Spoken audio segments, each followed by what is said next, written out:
আল্লাহ ভরসা, দেখে শুনে যাইতে হবে, মাথা ঠান্ডা করে রাখতে হবে।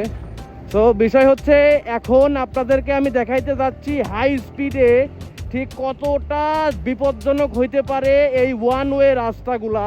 এবং হুটহাট আপনি একটা গাড়ির পিছন দিয়ে যাচ্ছেন, হুট করে ডান সাইডে যদি না দেখে আপনি গাড়ি ওভারটেক করতে নেন, হুট করে, যেহেতু চাপা রোড, খুব একটা ওয়াইড না, তো চাপা রোডে হুট করে ঢুকে যেতে পারে এবং ইনস্ট্যান্ট এই স্পিডে যদি আপনার অ্যাক্সিডেন্ট হয় আপনাকে খুঁজে পাওয়া যাবে না ভাই, একদম ফিনিশ হয়ে যাবেন। সো একটা কথা আমি বারবার মেনশন করতে চাই যে এটা একটা হাইওয়ে টিপস ধরে নিতে পারেন। যখন আপনি কোনো গাড়ির পিছনে যাবেন, তো ডান সাইড অথবা বাম সাইডে যখন আপনি বের হতে নেবেন, জাস্ট একটা জিনিস ফলো করবেন, একটা নির্দিষ্ট ডিস্টেন্স মেনটেন করবেন এবং একটা জিনিস সবসময় ডান সাইডে আগে দেখে নেবেন কোনো গাড়ি আছে কি না। যদি আপনি ফাঁকা পান তখনই ওভারটেক করার একটা রিস্ক নেবেন, কারণ ব্লাইন্ড অবস্থায় আপনি যদি ওভারটেক করতে চান তাহলে আপনার কাম সারা।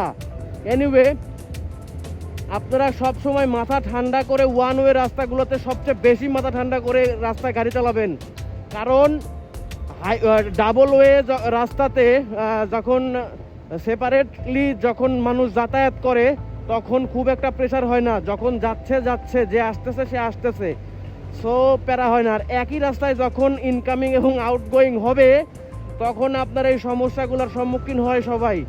সবাই সেফ থাকুন, সেফ রাইড করুন। আসসালামু আলাইকুম, সবাই ভালো থাকবেন।